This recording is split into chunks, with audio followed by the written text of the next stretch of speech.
श्रीराम जय राम जय जय राम राम जय राम जय जय राम श्रीराम जय राम जय जय राम राम जय राम जय जय राम श्रीराम जय राम जय जय राम राम जय राम जय जय राम श्रीराम जय राम जय जय राम राम जय राम जय जय राम श्रीराम जय राम जय जय राम राम जय राम जय जय राम श्रीराम जय राम जय जय राम राम जय राम जय जय राम श्रीराम जय राम जय जय राम राम जय राम जय जय राम श्रीराम जय राम जय जय राम राम जय राम जय जय राम श्रीराम जय राम जय जय राम जय राम जय जय राम श्रीराम जय राम जय जय राम राम जय राम जय जय राम श्रीराम जय राम जय जय राम राम जय राम जय जय राम श्रीराम जय राम जय जय राम राम जय राम जय जय राम श्रीराम जय राम जय जय राम राम जय राम जय जय राम श्रीराम जय राम जय जय राम राम जय राम जय जय राम श्रीराम जय राम जय जय राम राम जय राम जय जय राम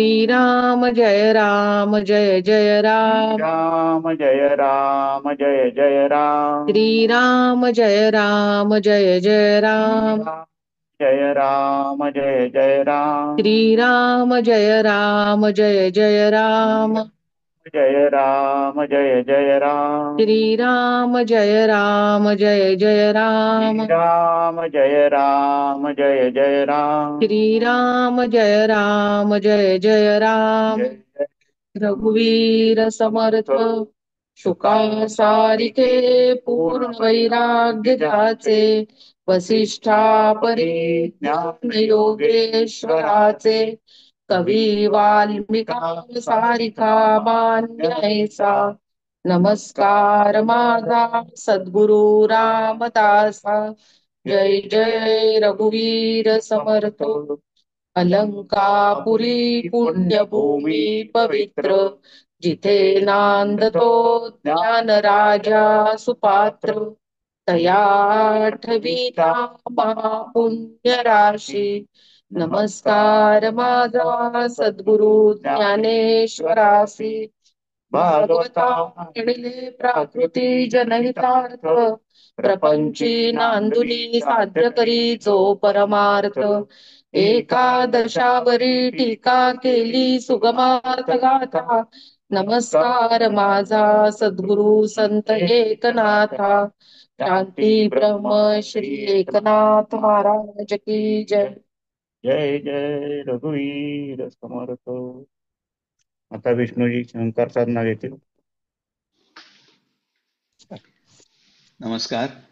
ओंकार साधनेचा अभ्यास आपण करणार आहोत. सुरुवात प्राणाकर्षण क्रियेने करूयात. आपण जिथं बसलेला असाल तिथं कम्फर्टेबली बसा. खाली बसलेला असाल तर क्रॉस लेग, सुखासन, पद्मासन, अर्ध पद्मासन किंवा वज्रासन. खुर्चीत बसलेला असाल तर ताठ बसा. बॅक स्ट्रेट, नेक स्ट्रेट, नजर समोर, डोळे बंद. ब्रीथ इन करताना मनातल्या मनात सो म्हणायचंय. ब्रीथ आउट करताना मनातल्या मनात हम म्हणायचंय. ब्रीथ इन सो, ब्रीथ आउट हम, सो हम, सो हम, सो हम, सो हम, सो हम, सो हम, सो हम, सो हम, सो हम, सो हम, सो हम, सो हम, सो हम, सो हम, सो हम, सो हम, सो हम, सो हम. Stop. 5 वेळा ओंकार करणार आहोत. सुरुवातीला 3 वेळा ओंकार, त्यानंतर 1 मिनिटाचं ध्यान, नंतर 2 ओंकार.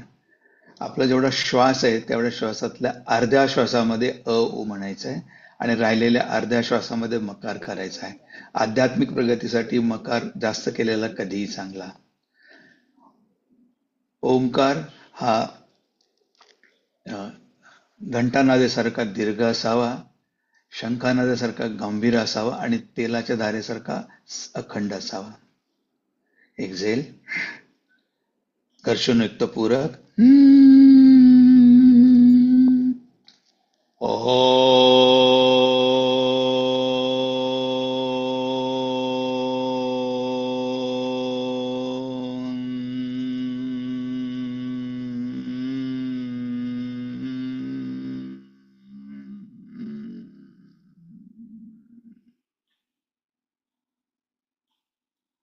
पूरक.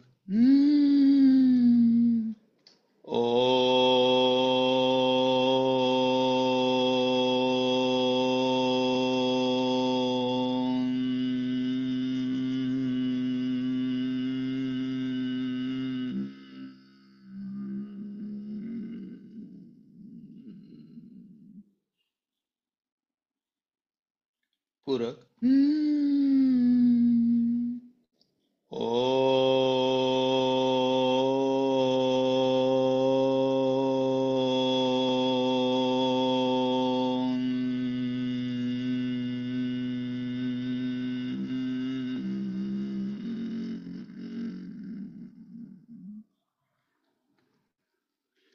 शांत, शांत, शांत.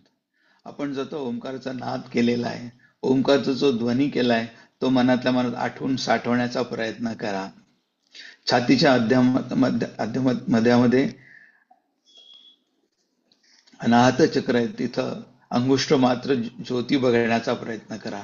Try to visualise thumb size bright flame in chest area where Anahata chakra is situated. तिथं जर दिसत नसेल तर भ्रू मध्यमध्ये, दोन भुवयाच्या मध्ये आज्ञा चक्र आहे, तिथं अंगुष्ठ मात्र ज्योती बघण्याचा प्रयत्न करा. बाहेरच्या वातावरणाला पूर्णपणे विसरून जा. जी ज्योती आपण बघण्याचा प्रयत्न करत आहोत ती आत्मस्वरूप आहे. आत्मस्वरूपाशी एकरूप होण्याचा प्रयत्न करूयात.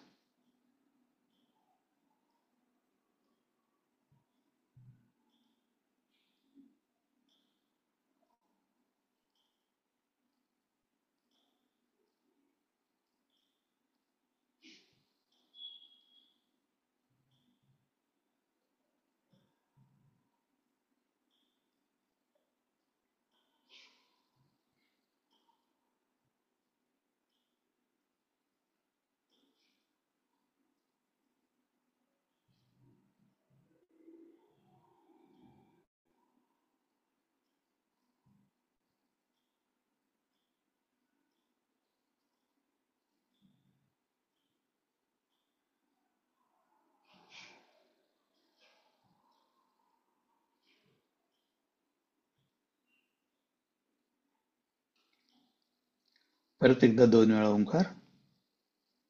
पूरक.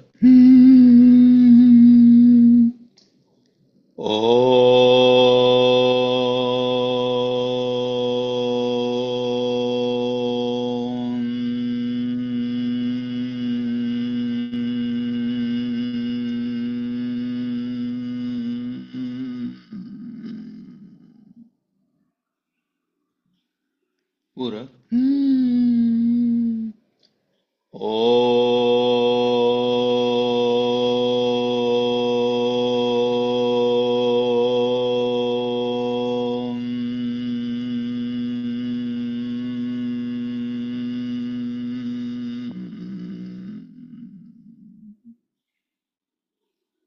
दोन्ही हाताचं घर्षण. जी ऊर्जा आपण ओंकार साधनेच्या अभ्यासातून मिळवली त्या ऊर्जेचं संचलन पूर्ण शरीरभर करूयात.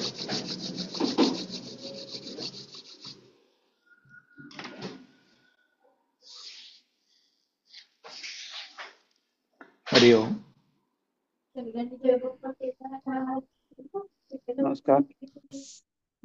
भगवद्गीता अध्याय 8 श्लोक 3 आणि 4 आणि त्यांच्या खालच्या ओव्या आणि त्यांचा अर्थ आपण बघू. जय जय रघुवीर समर्थ। अक्षरं ब्रह्म परं स्वभावोऽध्यात्ममुच्यते। भूतभावोद्भवकरो विसर्गः कर्म संज्ञितः। मगमणितले सर्वेश्वरे जे आकारी इये खोकरे। कोंदले असत नखिरे कवणे काळी। एरवी सपूरपण तयाचे पहावे तरी शून्यची नव्हे स्वभावे। परी गगनाचे निपालवे गाळून घेतले जे ऐसे ही परी विरुळे। इये विज्ञानाची खोळे आलवले ही नगळे। ते परब्रह्म आणि आकाराचे निझालेपणे जन्म धर्माते नेणे आकार लोपी म्हणे नाही कही। ऐशिया आपुलियाची सहजस्थिती जया ब्रह्माची नित्यता असती तया नाम सुभद्रापती अध्यात्मगा।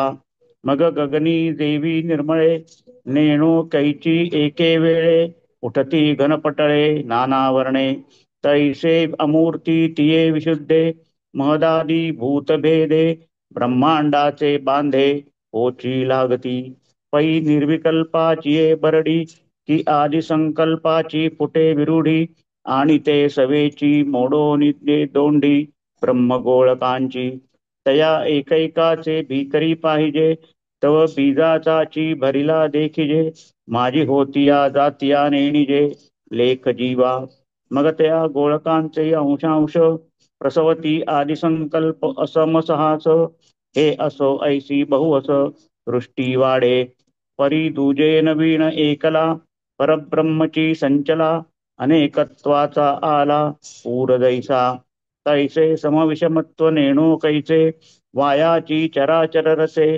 पाहता प्रसवती या योनींचे लक्ष दिसती येरी जीवा भावाची पालविये काही मर्यादात करू नये पाहिजे कवण हे आगवे विये तव मूळ ते शून्य म्हणून करता मुदल न दिसे आणि शेखी कारणही काही नसे माझी कार्याची आपैसे वाढो लागे आईचा करिते नवीन गोचरू अव्यक्ती हा आकारू निपजे जो व्यापारू तया नाम कर्म अधिभूत क्षरो भाव पुरुषश्चाधिदैवतम अधियज्ञोहमेवात्र देहे देहभृतान्वर आता अधिभूत जे म्हणिपे तेही सांगो विक्षेपे संक्षेपे तरी होय आणि हारपे अभ्रदैसे तैसे असते पण आहाच नाही होई जे हे साच जया ते रूपा आणि ती पाच पाच मिळोनिया भूता ते अधिकरुणी असे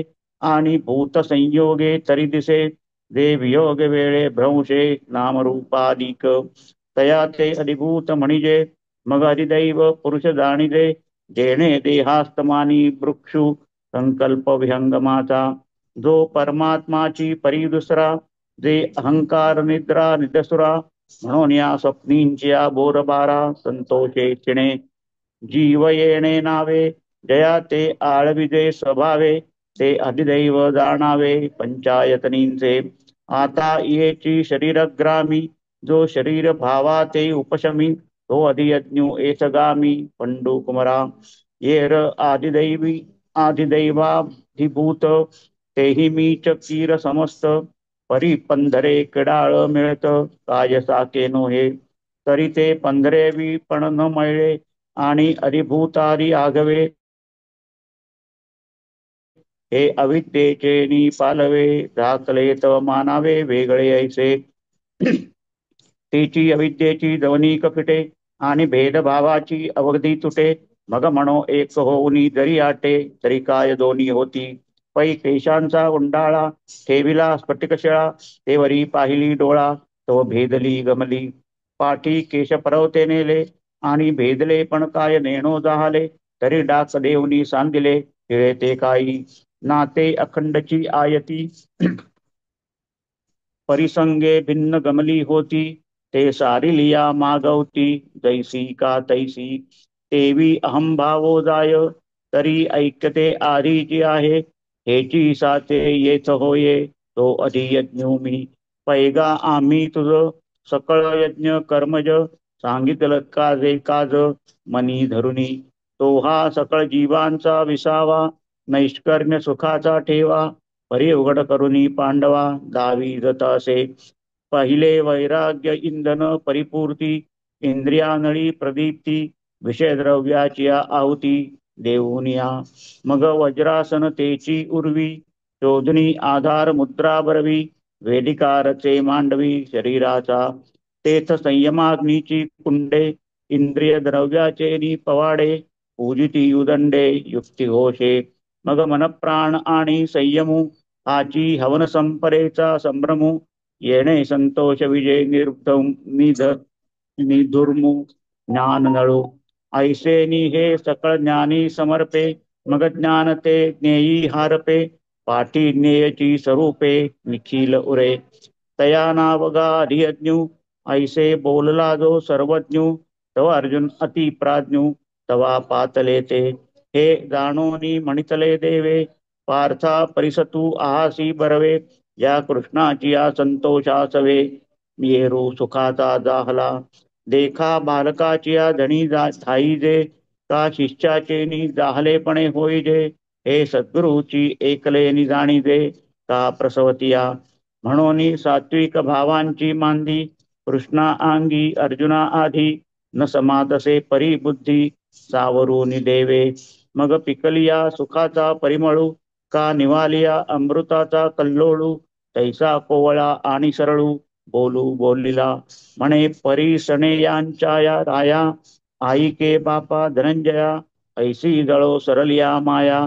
तेथ जाळी तेही जळे.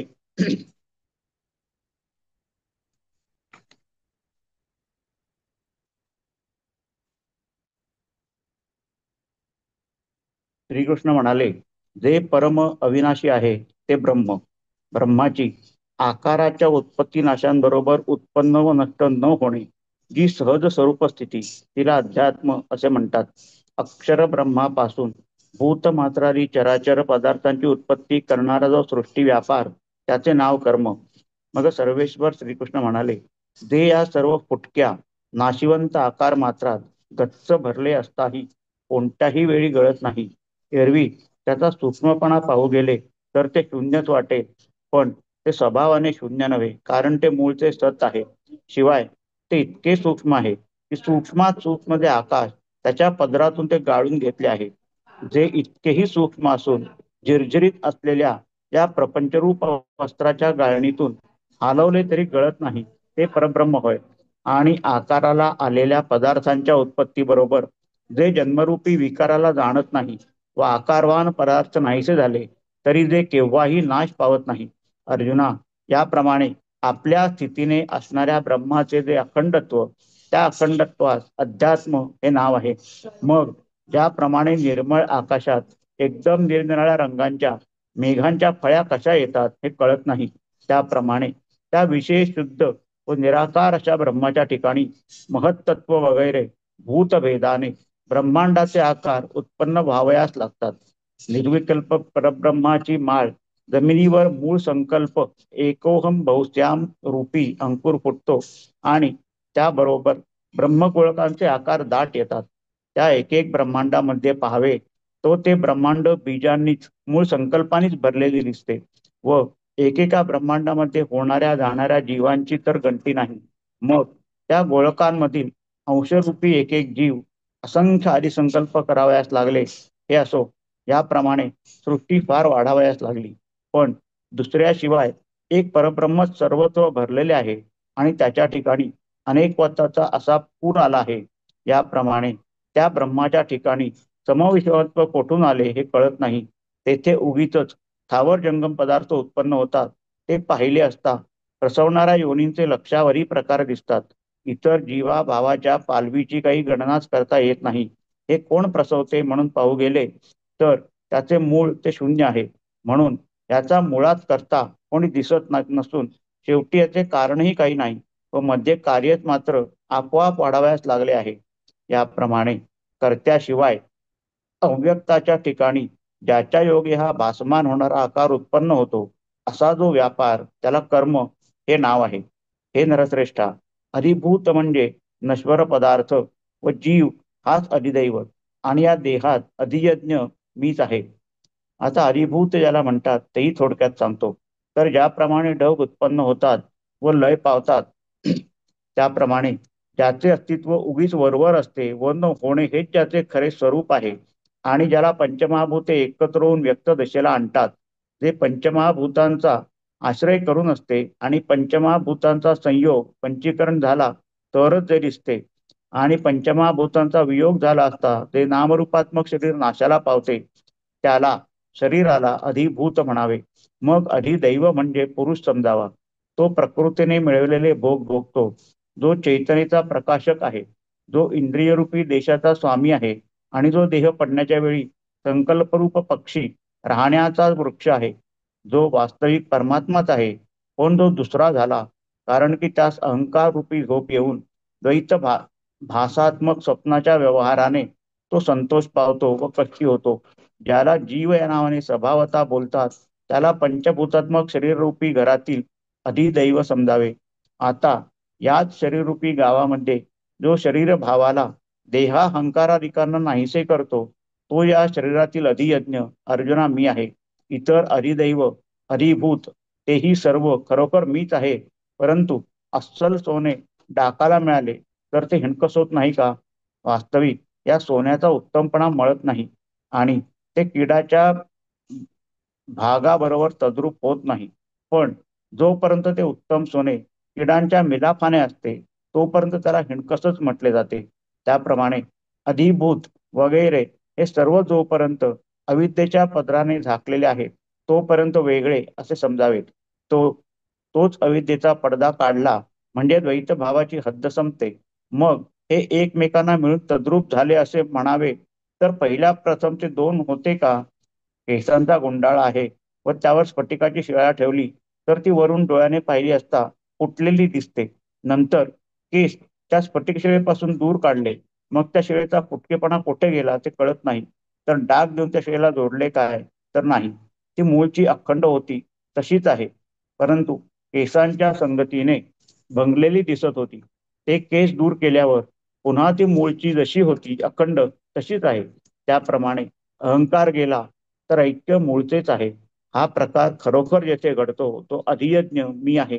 अरे आम्ही जो हेतू मनात धरून सर्व यज्ञ कर्मापासून झाले आहेत असे 14 अध्यायात तुला सांगितले, तो हा अधियज्ञ सर्व जीवांचा विसावा आहे व नैष्कर्म्य सुखाचा ठेवा आहे.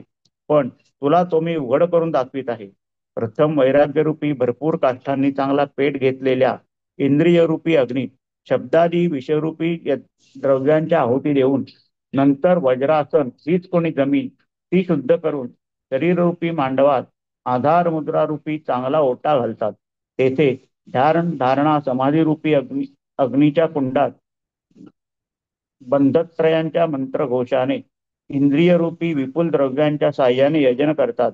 नंतर मन प्राण आणि संयम अशा या यज्ञसंपत्तीच्या समारंभाने धूररहित ज्ञानरूप अग्नीला संतुष्ट करतात. अशा रीतीने हे वर सांगितलेले साहित्य ज्ञानरूपी अग्नीमध्ये समर्पण केल्यावर मग त्या ज्ञानाचाही ज्ञेयामध्ये लय होतो. मागे केवळ ज्ञेयच स्वरूपाने राहते. त्यास अधियज्ञ असे नाव आहे. असे सर्वज्ञ श्रीकृष्ण ज्या वेळेस म्हणाले, त्यावेळेस अर्जुन अतिशय बुद्धिमान असल्यामुळे त्याच्या ते लक्षात आले. हे लक्षात येऊन देव म्हणाले, अर्जुना तू चांगल्या तऱ्हेने ऐकत आहेस. ह्या कृष्णाच्या संतोषाने अर्जुन आनंदित झाला. पहा, लहान मुलाच्या तृप्तीने आपण तृप्त व्हावे किंवा शिष्याच्या पूर्ण होण्याने आपण कृतार्थ व्हावे, हे एक जन्मरात्री आई किंवा सद्गुरूच समजतात. म्हणून अष्टसात्विक भावांचा समुदाय अर्जुनाच्या अगोदर श्रीकृष्णांच्या अंगी मावेनासा झाला. परंतु देवांनी आपल्या बुद्धीने तो सावरून नंतर सुख हेच कोणी पिकलेले फळ, त्याचा सुवास अथवा थंड अशा अमृताची लाट त्याप्रमाणे मृदू आणि सरळ असे भाषण केले. श्रीकृष्ण म्हणाले, श्रोत्यातील श्रेष्ठ अर्जुना, बाबा ऐक. याप्रमाणे माया जळण्याची संपली की तिला जाळणारे जे ज्ञान तेही त्या प्रसंगी जळून नाहीसे होते. जय जय रघुवीर समर्थ.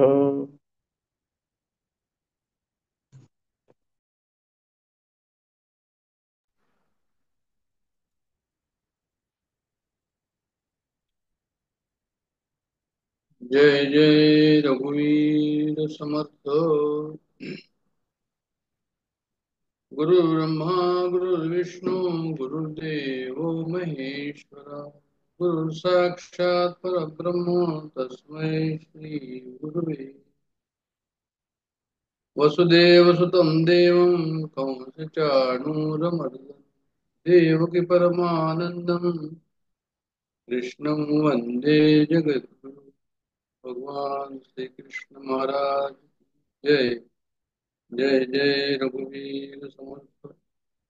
आपल्या सर्वांना नम्र अभिवादन.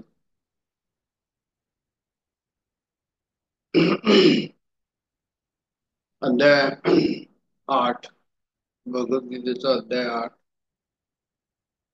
आपण सुरुवातीलाच आहोत. मध्ये बराच गॅप झालेला आहे, त्यामुळे ते सर्व आपल्याला जे आहे थोडस त्याचं बॅकग्राऊंड पाहावं लागेल. आणि तिसऱ्या श्लोकापासून जे आहे ते काही प्रश्न विचारले आहेत, त्याची उत्तर सुरू होतात आहे.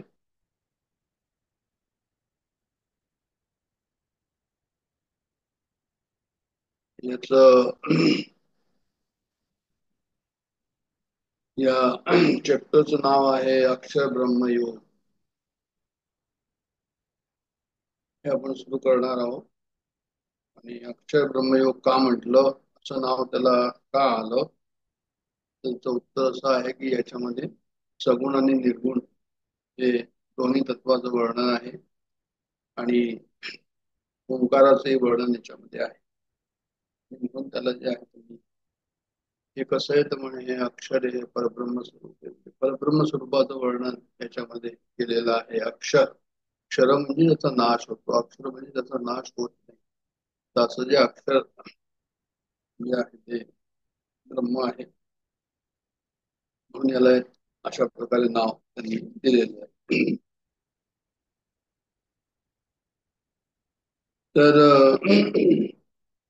अर्जुनाचे जे प्रश्न सुरुवातीला आहे तो हे कोणते प्रश्न आहे अर्जुनाचे, तर 7व्या अध्यायामध्ये जे शेवटी जे आहे ते 2 श्लोक आलेले 7व्या अध्यायामध्ये 29 आणि 30. जरा मरण मोक्षाय मामाश्रिते तंतीये ते ब्रह्म तद्विदु कृष्णम अध्यात्म कर्म चाकिलम आणि साधी भूताल देवम मा साधी यज्ञाची विदू प्रयाण कालेची माम ते विदुयुक्त चेतसा. काय आहे की 7व्याच्या शेवटी भगवंतानी काही गूढ शब्द म्हणा, विशेष शब्द म्हणा, आध्यात्मिक शब्द म्हणा, त्या ठिकाणी जे आहे ते त्याचं उच्चारण केलं अर्जुनाला. आणि ते शब्द ऐकून निश्चितच म्हणजे साहजिकच आहे की अर्जुनाने म्हटलं की ह्या शब्दांचा अर्थ काय आहे. 7व्या अध्यायाच्या 29 आणि 30 श्लोकांमध्ये जे गूढ आध्यात्मिक शब्द श्रीकृष्णाने अर्जुनाला सांगितले, त्या गूढ शब्दांचा अर्थ काय असं अर्जुनाने पृच्छा केली, विचारलं आणि त्याची उत्तर जे आहे ते भगवंत या ठिकाणी देत आहे. हे जे 2 श्लोक मी आता वाचले त्याचा अर्थ जो आहे तो अशा प्रकारचा आहे. कोणते प्रश्न ते आहे आपण असं पाहूया. तर त्याच्यात असं लिहिलंय त्यांनी की भाई पहिलंच जे आहे ते प्रश्न आहे ब्रह्म, म्हणून त्यांनी तिथे त्याचं उच्चारण केलं शब्दाचं. त्याच्यानंतर अध्यात्म हे उच्चारण केलं, त्याच्यानंतर कर्म, त्याच्यानंतर अधिभूत, अधिदैव आणि आदियत असे 6 शब्द जे आहेत ते या ठिकाणी कॉइन झालेले आपल्याला दिसतात किंवा गूढ शब्द दिसतात. आणि आपल्याला मनामध्ये हा प्रश्न उत्पन्न होतो की ब्रह्म म्हणजे काय, अध्यात्म म्हणजे काय, कर्म म्हणजे काय, अधिभूत म्हणजे काय, अधिदैव म्हणजे काय, अधियज्ञ म्हणजे काय. तर हेच प्रश्न जे आहे ते अर्जुनाच्या भेटलेले होते.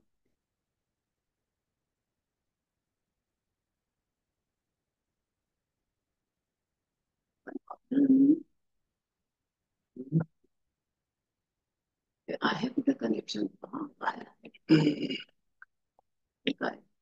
पुस्तक आहे आपलं.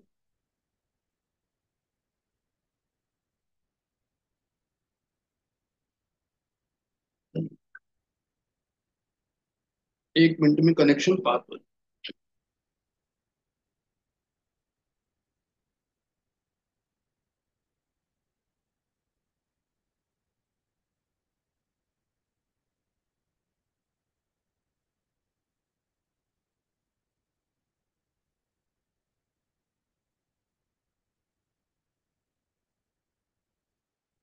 पुढे चलूया आपण. हे जे प्रश्न या ठिकाणी निर्माण झालेले आहे, या प्रश्नाचे उत्तर जे आहे ते आता या अध्यायामध्ये दिली जातात. आपण तिसरा जो पहिले 2 श्लोकामध्ये सुद्धा त्यांनी हेच विचारलं आहे. पहिले जे 2 श्लोक आहे 8व्या अध्यायाचे, की तत् ब्रह्म किम अध्यात्मम किम कर्म पुरुषोत्तम, तर हे जे 2 आहे 1 आणि 2, हे सर्व तेच प्रश्न विचारतात ते जे आता मी सांगितलेले आहे, आता आपण बोललेलो आहोत. आता या प्रश्नाचे उत्तर आपल्याला जे आहे ती पाहिजे आहे. या प्रश्नांची उत्तर काय आहे? तर सुरुवात जे आहे ते ब्रह्मापासून सुरुवात झालेली आहे, की ब्रह्म म्हणजे काय.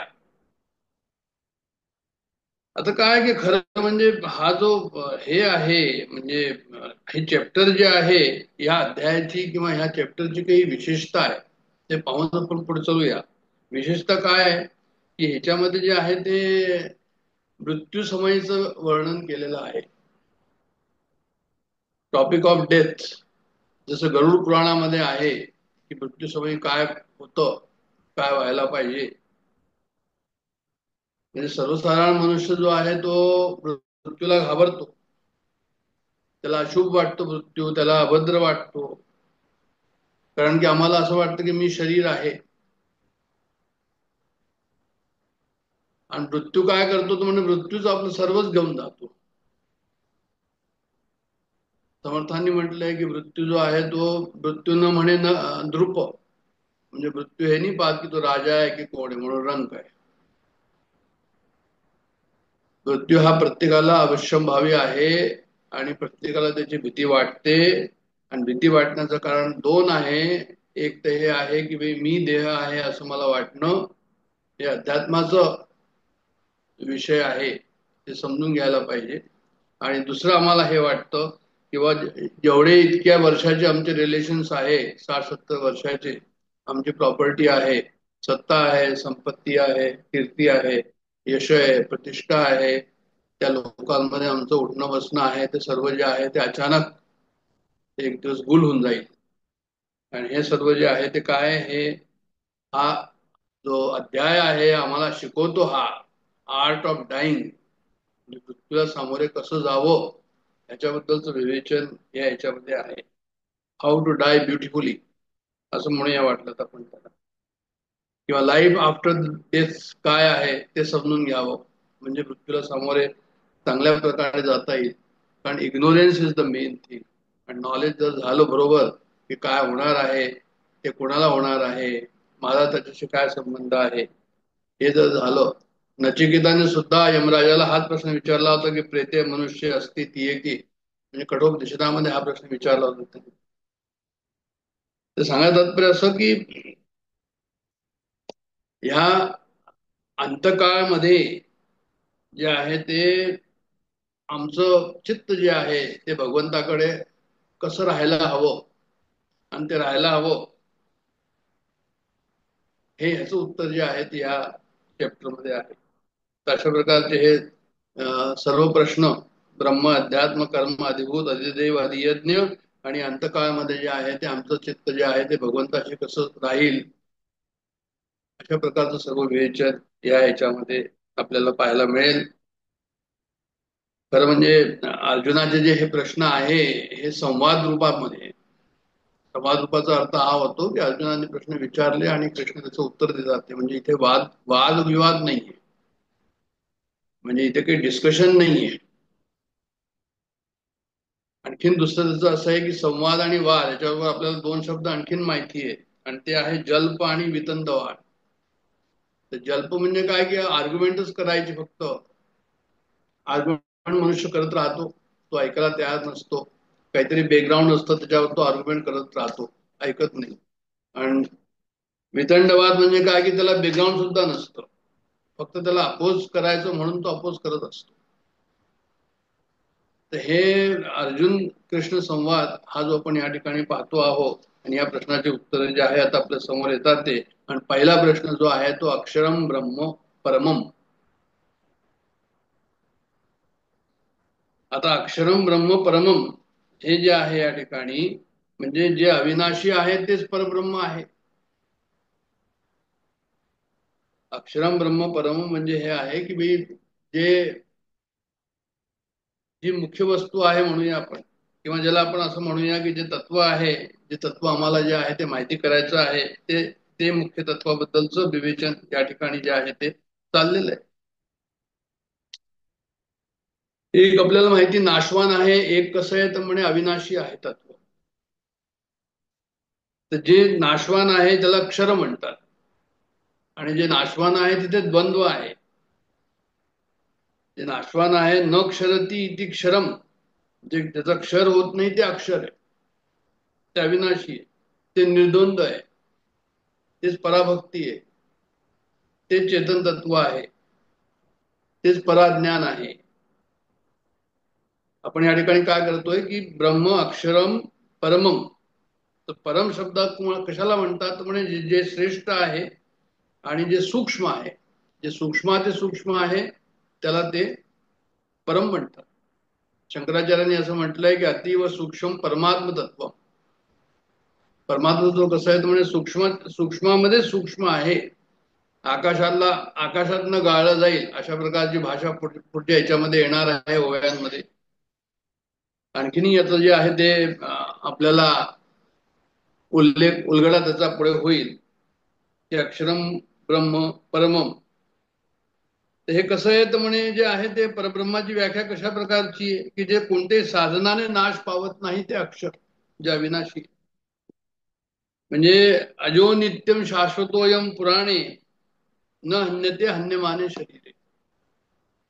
म्हणजे जे शाश्वत आहे, कठोपनिषद म्हणतं या ठिकाणी की म्हणजे जे कसं आहे तर म्हणे जन्ममृत्यू रहित आहे, जे नित्य आहे, जे अविनाशी आहे आणि अविकारी आहे.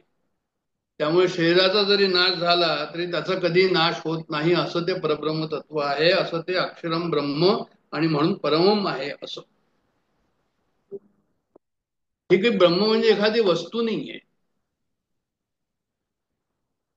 म्हणजे जेवढ्या वस्तू विश्वामध्ये निर्माण झालेल्या आहेत त्याला आपण काहीतरी वस्तू म्हणून ओळखू शकतो. ज्या वस्तू निर्माण झालेल्या आहेत त्या देशकालाने बद्ध पण आहे.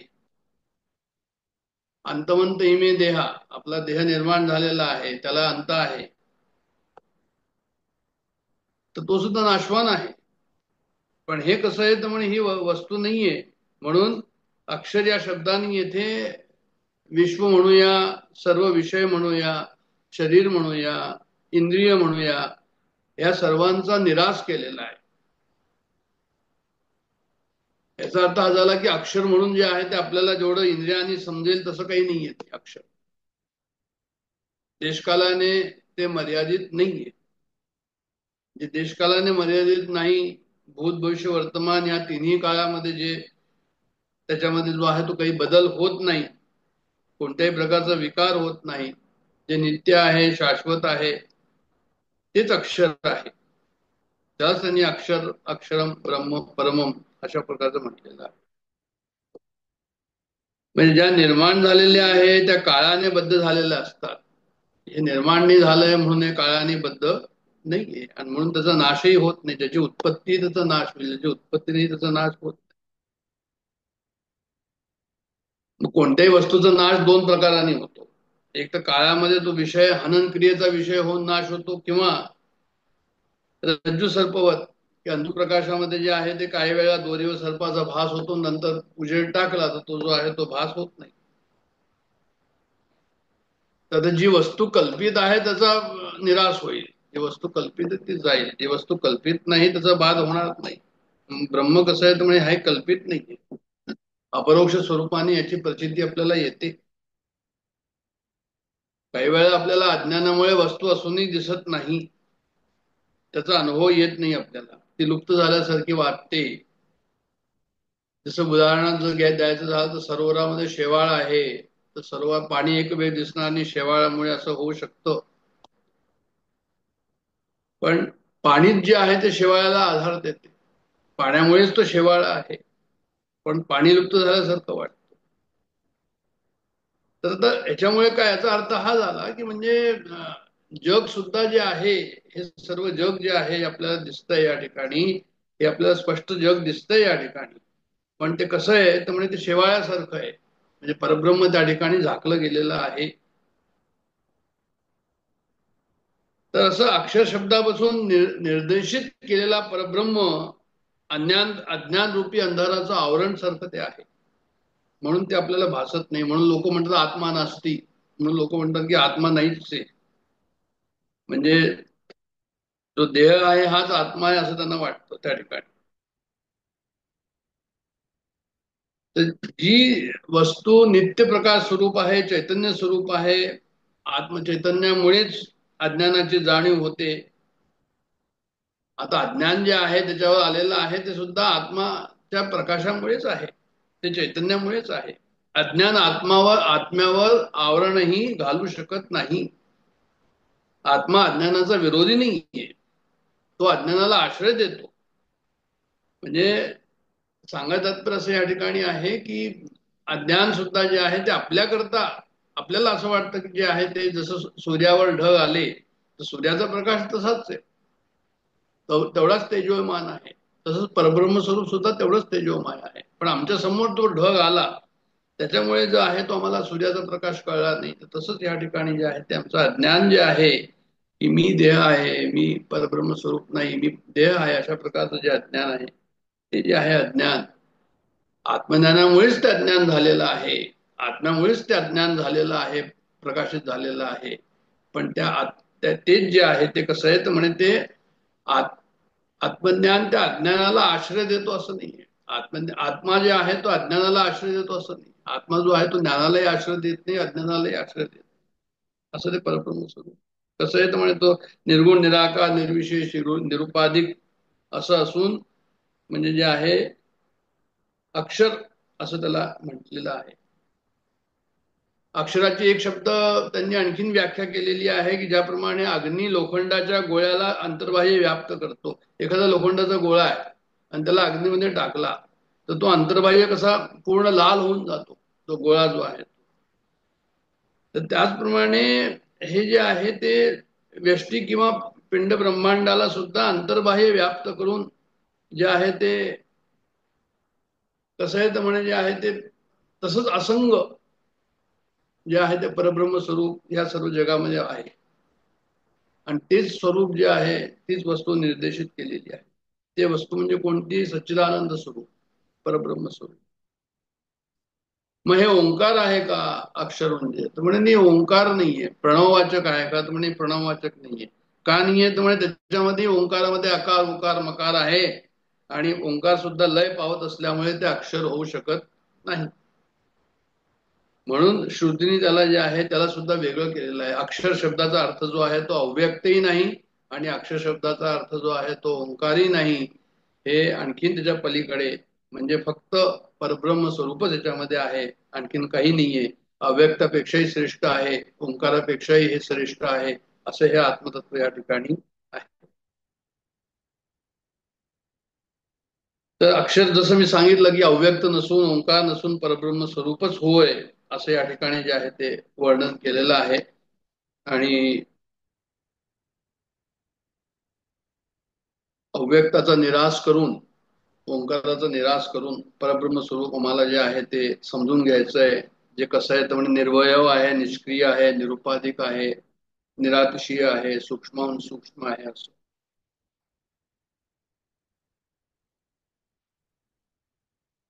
आणखीन एक शब्द पुढे आलेला आहे आणि तो म्हणजे अक्षरम ब्रह्म परमम स्वभाव ध्यात्म मुच्यते.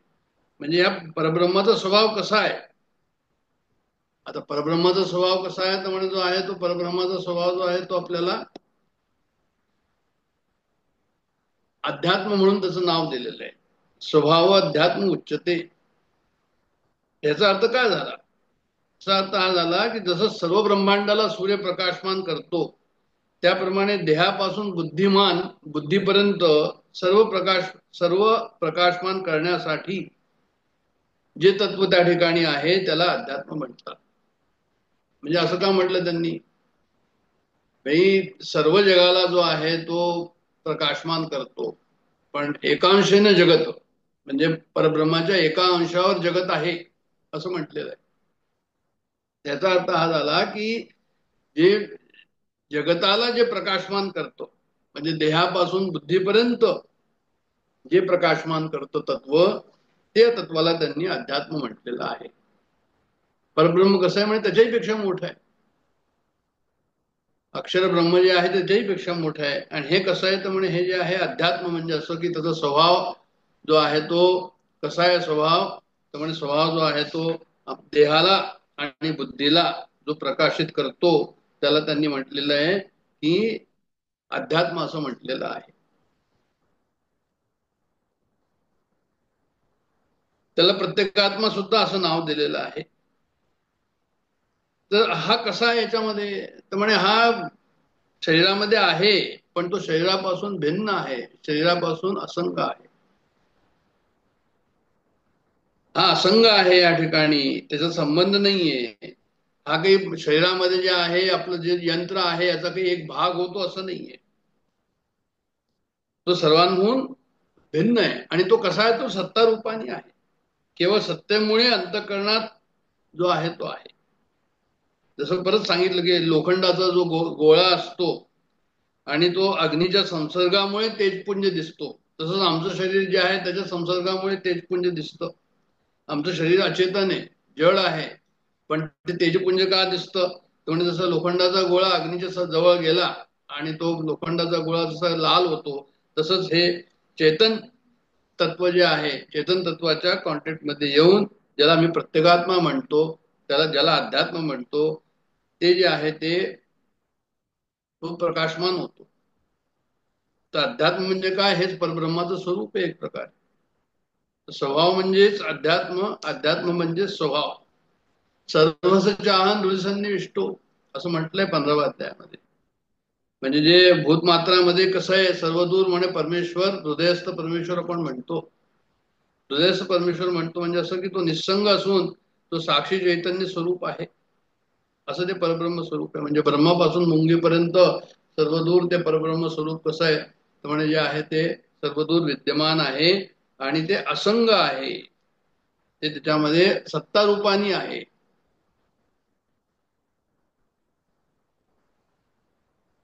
तर म्हणून परब्रह्माचा सृष्टीमध्ये झालेला प्रवेश,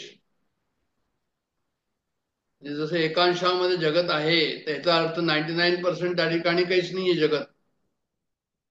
तर त्या ब्रह्माचा सृष्टीमध्ये प्रवेश कसा झाला? ग्रहप्रवेशाप्रमाणे झाला, काही घरात जसं घुसतो तसं झाला का?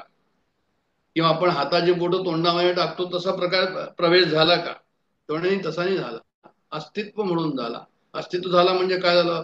जसं एक घट असतो आणि त्याच्यात मातीचा घट असतो, तर माती कशी अस्तित्व आहे त्या घटाचं, तर त्याचप्रमाणे जे आहे तो परब्रह्माचा जो आहे तो जगतामध्ये काय झाला, हृदयस्थ परमेश्वर ज्याला आपण म्हणतो, तो प्रवेश कशा प्रकारे झाला?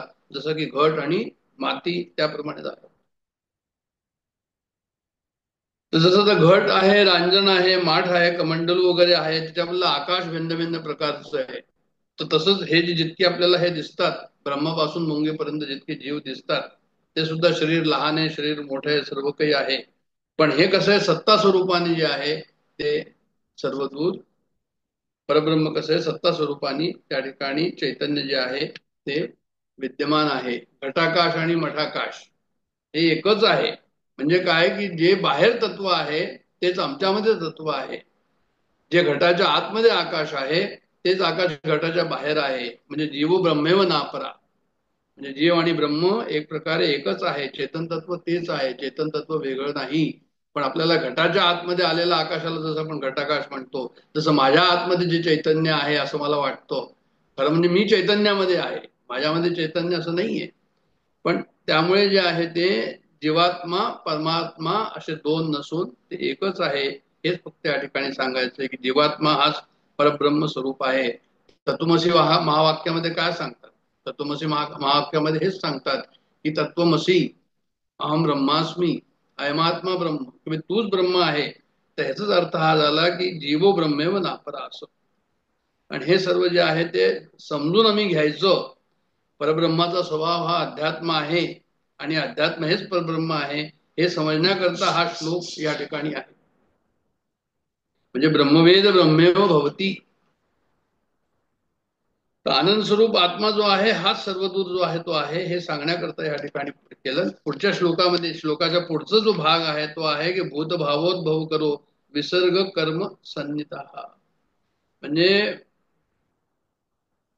कर्म म्हणून काय सांगितलंय त्यांनी की जितकं काही निर्माण झालेलं आहे हे जगत, भूतमात्र जे निर्माण झालेले आहे, स्थावर जंगम जितकं काही निर्माण झालेलं आहे, जे काही विषय आहे हे जे आहे ते काय, तर म्हणे हे जे विषय निर्माण झालेले आहे, जे उत्पन्न झालेले विसर्ग, सर्ग म्हणजे क्रिएशन, विसर्ग म्हणजे विशेष क्रिएशन असंही त्या ठिकाणी म्हणता येईल. पण विसर्ग जो आहे तो त्याला यज्ञ म्हटलेलं आहे त्यांनी, एक प्रकारे यज्ञच आहे, सर्व सृष्टी निर्माण झाली. तर कर्म सन्निध असं म्हटलेलं आहे की म्हणजे परमेश्वराचं कर्म काय आहे, परब्रह्माचं कर्म काय आहे. तर त्यांनी सांगितलं की हे जे जितकं काही विषय आहे, जितकं काही स्थावर जंगम वस्तू आपल्याला दिसतात आहे, हे सर्व काय आहे तर म्हणे परब्रह्माचं कर्म आहे, परब्रह्माचं कार्य आहे, अशा प्रकारे त्यांनी सांगितलं. कर्म या नावाने त्याला संबोधलं आहे. तर म्हणजे आता आपण काय पाहिलं? ब्रह्म पाहिलं, अक्षरम ब्रह्म परम पाहिलं, अध्यात्म पाहिलं, आणि कर्म काय आहे तर म्हणे सर्व सृष्टी जी ही निर्माण झाली त्याला त्यांनी काय म्हटलंय तर म्हणे हे सर्व परब्रह्मच त्याचं कारण आहे. उत्पत्ती स्थिती नाश हे सर्व जे आहे ते कसं आहे तर म्हणे हे त्याच्यापासून त्याच्या सत्तेवर निर्माण झालेलं आहे. म्हणजे मायेमुळे जरी झालेलं असं त्याच्या सत्तेवर ते निर्माण झालेलं आहे, अशा प्रकारे त्यांना सांगायचंय. म्हणजे त्यांना असं सांगायचं या ठिकाणी की म्हणजे जसं एखादा आपण म्हणतो अन्नात भवते भूतानी पर्जन्यात दन्न संभवा, म्हणजे जे आहे ते पाऊस पडतो, मग ते अन्न उत्पन्न होतं, अन्न आम्ही खातो, मग आम्ही वाढतो, मग आमच्यापासून आणखीन पुढे आम्ही उत्पन्न करतो. तर अशा प्रकारे हे जे सर्व अदृष्ट शक्तीनी हे सर्व जे काम चालतं, या ठिकाणी शरीराचं पोषण वर्धन होतं आणि ते पुढे वाढतं. हे सर्व भूत मात्रे पुन्हा यज्ञामध्ये जे आहे ते जणू काही यज्ञ करत राहतात, तेच पुढे चालत राहतं. आणि त्याला जे आहे हे जे कर्मचक्र आहे, याला थोडक्यात सर्व भूत मात्रांच्या उत्पत्तीचे कारणच जे आहे ते यज्ञ कर्म आहे.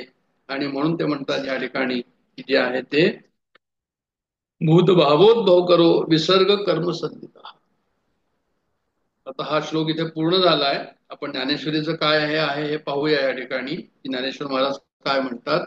पण आपण परत एकदा शॉर्ट मध्ये आपण या ठिकाणी असं म्हटलं की ब्रह्म म्हणजे काय, अक्षर अक्षरम ब्रह्म परम म्हणजे काय, परब्रह्माचा स्वभाव म्हणजे काय, हे जग निर्माण झालं. आणि हे जग निर्माण झालं हे त्याचं कार्य आहे, हे कर्म आहे. अशा प्रकारे तीन शब्द या ठिकाणी आपल्याला कळले. एक ब्रह्म कळलं, एक अध्यात्म कळलं आणि एक कर्म कळलं. हे जे तीन शब्द, हे जे सहा शब्द जे विचारले होते की हे काय आहे, त्याच्यापैकी तीन शब्द जे आहे ते या ठिकाणी आपल्याला समजण्यात आले. आणि त्याचं उत्तम सुंदर जे आहे ते विवेचन केलेलं आहे, ज्ञानेश्वर महाराजांनी केलेलं आहे. आणि मला खूप आवडलं की स्वामी स्वरूपानंदांनी सुद्धा याचं विवेचन परब्रह्माचं खूप छान केलंय. ते म्हणतात या ठिकाणी की म्हणे नाशिवंत आकारी कोंदले परी जे ना गळे कोणे काळी. म्हणजे काय आहे की त्यांनी असं सांगितलं की भाई हे सर्व जे आहे ते नाशिवंत जे जग आहे ह्याच्यामध्ये ते म्हणजे असं समजा तुम्ही कोणलं आपण ज्याला म्हणतो, म्हणजे जागा नियन कोणतो भरला गंधाट हरी दिसे, ज्ञानेश्वर महाराजांनी म्हटलंय. परब्रह्म कसं आहे तो म्हणजे सर्वदूर खचाखच भरलेलं आहे. एरवी त्याचे ऐसे सूक्ष्मपण स्वभावे गगन जणू वाटे. म्हणजे जे आहे ते सूक्ष्म आहे, ते फार गगन कसं हे आहे सूक्ष्म आकाश, तसंच हे सूक्ष्म आहे. परी नव्हे तैसे तयाहुनी सूक्ष्म जया देती नाम महाशून्य. म्हणजे आता गगन जे आहे ते आकाश जे आहे ते सूक्ष्म आहे, पण हे आकाशापेक्षा सूक्ष्म आहे, त्याला महाशून्य नाव दिलेलं आहे. जे का शून्याची आहे पदरातून घेतले गाळून अति सूक्ष्म, म्हणजे आकाशातनं गाळून घ्यायचं, अशा प्रकारचं त्यांनी वर्णन केलंय, ज्ञानेश्वर महाराजांनी केलंय. अतिसूक्ष्म तरी न जाई गळून चाळणी मधून विज्ञानाच्या. म्हणजे विज्ञान तिथपर्यंत पोहोचून नाही पावलं, इतकं सूक्ष्म असं त्यांना म्हणायचं. आणि ऐसे जे का पार्था सूक्ष्माहुनी सूक्ष्म तेजी परब्रह्म ओळखावे. इतकं सूक्ष्म जे आहे त्यालाच आम्ही परब्रह्म ओळखावं. जन्मता आकारानं जन्मे त्या संगे, म्हणजे त्याला काही जन्म नाहीये, आकार नाहीये. सर्वथा न भंगे लोपता तो भंगत नाही. ब्रह्माचा त्या नित्य सहज स्वभाव अध्यात्म हे नाव द्यायला लागेल. हे जे आहे हे आपल्याला त्याचं जो जे काही दिसतं आहे या ठिकाणी जगत, ते कसं आहे म्हणजे हा त्याचा स्वभाव आहे. जे की आपल्याला पंचमहाभूतांचं आपल्याला हे जे दिसतंय सृष्टी, ते कसं झालं तर म्हणजे निर्मळ आकाशी नेणो कैशा रीती मेघ उद्भवती नाना रंगी. जसं आकाशामध्ये ढग उत्पन्न होतात तसंच हे जग निर्माण झालं. तैसे निराकारो शुद्ध ब्रह्मा ठाई उद्भवती पाही एकाएकी. जसं आकाशात एकदम एकाएक ढग आले तशा प्रकारे जे आहे ते ब्रह्माच्या ठिकाणी म्हणे हे जग निर्माण झालं. महतत्वाधिक भूतभेदे किती विविध आकृती ब्रह्मांड, वेगवेगळ्या आकृती त्या ठिकाणी निर्माण झाल्या. आणि ब्रह्मभूमी माझी आदी संकल्पाचा अंकुर तो साजा उगवता. अशा प्रकारे त्यांचा आदी संकल्प त्या ठिकाणी जे आहे ते सृष्टी निर्माण झाली. आणि कसं झालं तर म्हणे पाहता दिसती त्या एका एका तो बीजे असंख्यात सामावली. एकातून दुसऱ्या तिसरे अशा प्रकारे जे आहे निर्माण झालं की, आणि तेथे जीव किती होती जाती त्याची गणती करवे. किती मोठं ब्रह्मांड आहे तर म्हणे माहित नाही आम्हाला किती मोठं ब्रह्मांड आहे, किती मोठं जग. तर अशा अगणित आदी संकल्पातून ब्रह्म गोलक जन्म देती. ऐसो असो ऐसा वाढे सृष्टीचा विस्तार अर्जुना साचार बहुस. तर असं सृष्टीचा विस्तार या ठिकाणी निर्माण झाला की ब्रह्मची संचले आणि सर्वत्र एकले दुजे विण.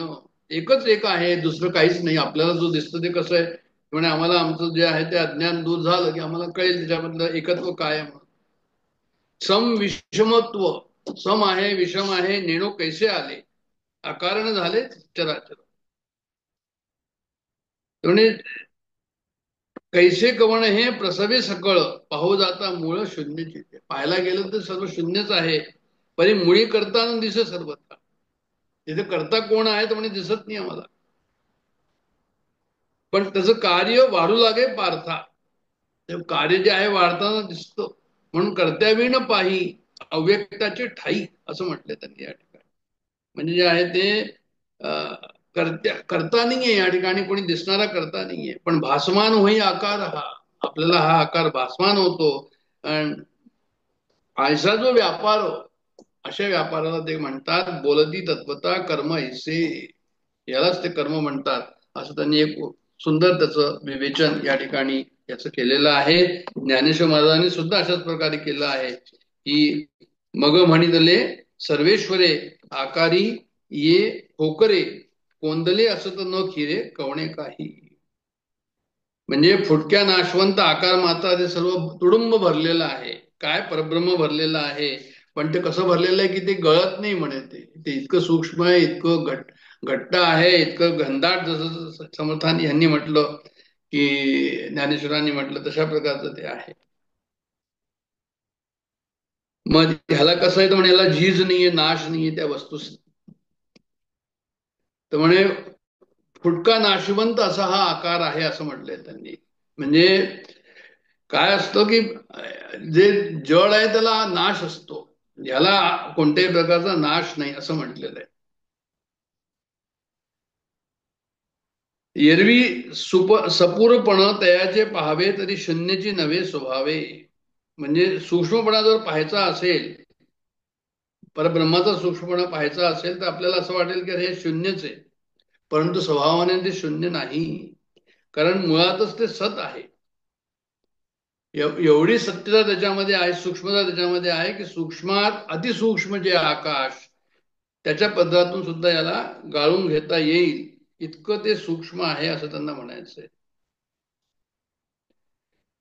तर कित्येक ठिकाणी परब्रह्मा शून्य म्हटलेला आहे, पण वेदांतांनी त्याला कबूल नाही केलंय. वेदांतांनी म्हटले की जो शून्याची सिद्धी करतो त्याचे अस्तित्व मानावे लागते.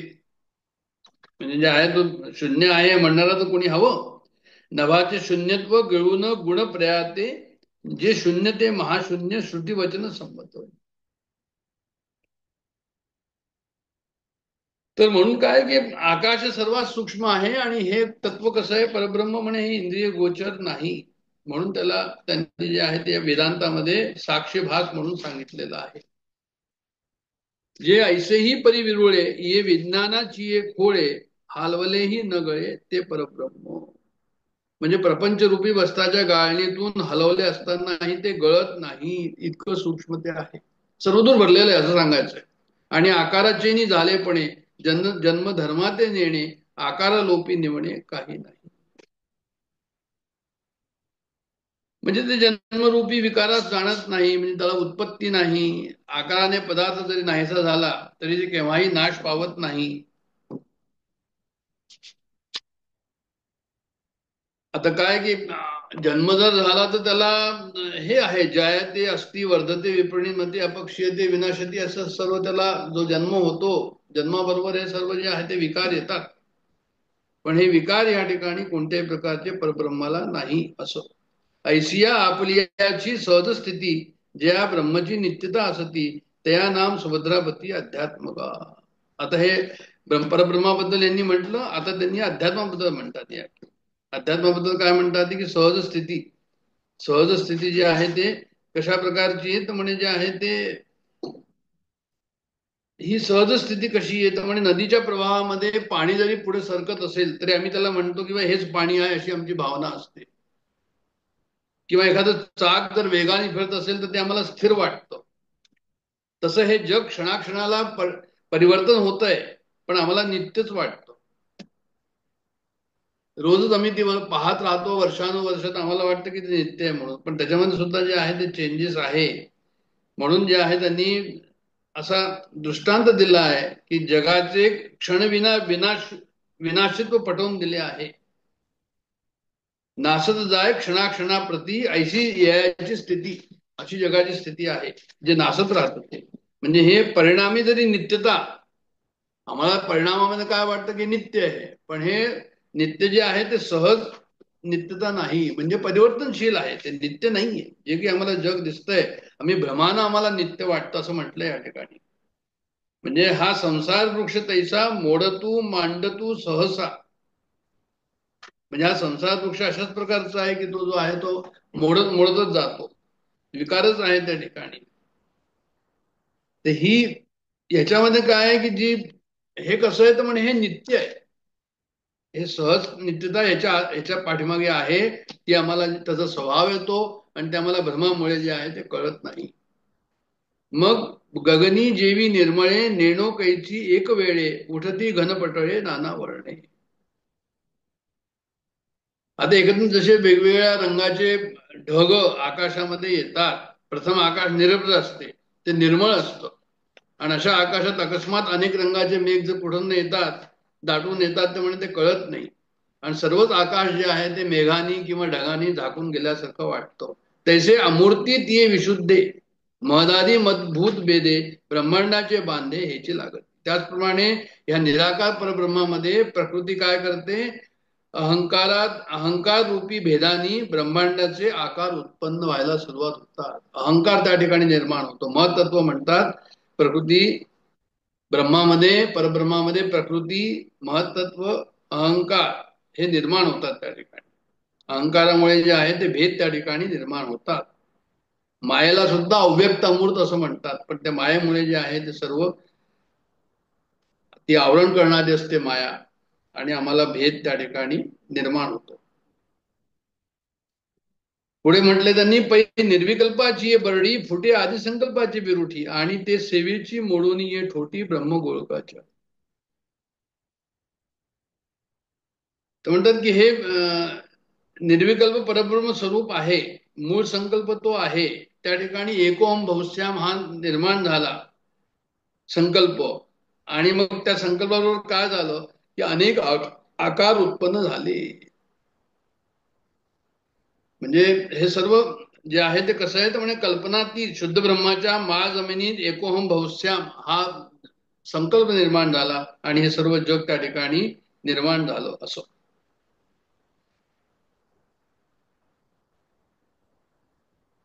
तया एकेकाचे भीतरी पाहिजे, तव बीजाचाची भरला देखीजे, माझी होतिया जातिया निणीजे लेख जीवा. म्हणजे त्या ब्रह्मांडाकडे जर पाहिलं तर सारे ब्रह्मांड बीजानीच म्हणजे मूळ संकल्पानेच भरलेले दिसते.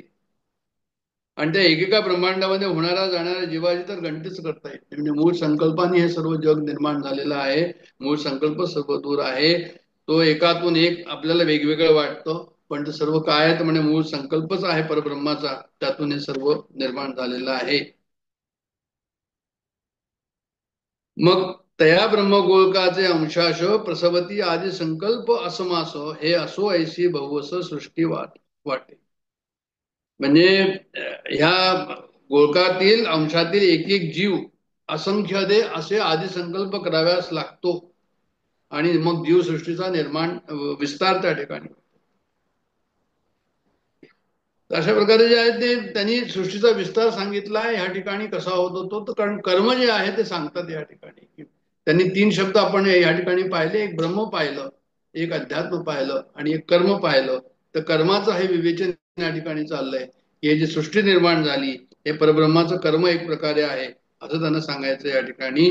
परी दुजेन विण एकाला, दुजेन विण एकला परब्रह्मची संचला अनेकत्वाचा आला पूर जैसा. म्हणजे निर्विकल्प परब्रह्म सर्व दूर आहे. प्रथम संकल्प निर्माण झाला आणि त्या संकल्पापासून अनेक जीव निर्माण झाले, अनेकविध सृष्टी निर्माण झाली आणि ते नाना प्रकारचा आकार आहे, गुण आहे, नाम रूपादी युक्त झाली. प्रत्येकापासून ती वेगळी दिसू लागली. मूळ जे निर्विकल्प परब्रह्म आहे त्याच्या स्वरूपात काही बदल झाला नाही, पण आम्हाला जे आहे ते स्वगत सजाती विजाती ते परब्रह्म स्वरूप तसंच आहे. ते मुळात निर्विकार आहे, पण तिथे द्वैताचा भास झालेला आहे. आणि द्वैताचा भास झाल्यामुळे जसं मृगजळ दिसतो त्याप्रमाणे जे आहे सर्व जग या ठिकाणी आम्हाला दिसू लागलं. जसं दोरीवर सर्प असतो तसं, किंवा कुणाला भूमीवर जेव्हा जे आहे ते काहीतरी दोरी असेल तर साप दिसतो, कुणाला तो जलधारा दिसते, कुणाला भूमिरेषा दिसते, कुणाला तिथे हार पडलेला दिसतो, कुणाला असं वाटतं की काष्ट आहे म्हणजे लाकूड आहे तिथे. असे अनेक प्रकारचे भ्रम होतात. हे सर्व का सांगितलं की आम्हाला सुद्धा अनेक प्रकारचे भ्रम होतात, अनेक प्रकारचे आकार जे आहे ते भ्रमिष्ट मी आहो. तरी दोरीच्या एकत्वात काही बिघाड होत नाही. म्हणजे दोरी जी पडली आहे त्याच्यात काही बिघाड होत नाही, ती एकच दोरी आहे. फक्त वेगळं वेगळं वाटतं, साप काष्ट जलधारा भूमिरेषा वगैरे. तर तैसे समविषमत्व नेणो कैसे वायाची चिराचर रचे पाहता प्रसवतीया योनीचे लक्ष दिसते. असे सम आणि विषम हे ब्रह्माच्या ठिकाणी कुठून आलं तर हे समजत नाही. स्थावर जंगम पदार्थ उगीच उत्पन्न होतात आणि ते पाहता प्रसवणाऱ्या योनीचे लक्षावधी प्रकार दिसतात.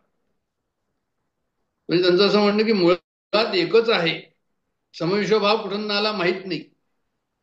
पाहू गेले तर चराचर सर्व दृष्टी दिसते, तसं विचार केला तर चराचर सृष्टीत सत्यत्व दिसून येत नाही. असंच जाय की नासत जाय क्षणाक्षणा असं सर्व ते आम्हाला दिसतं.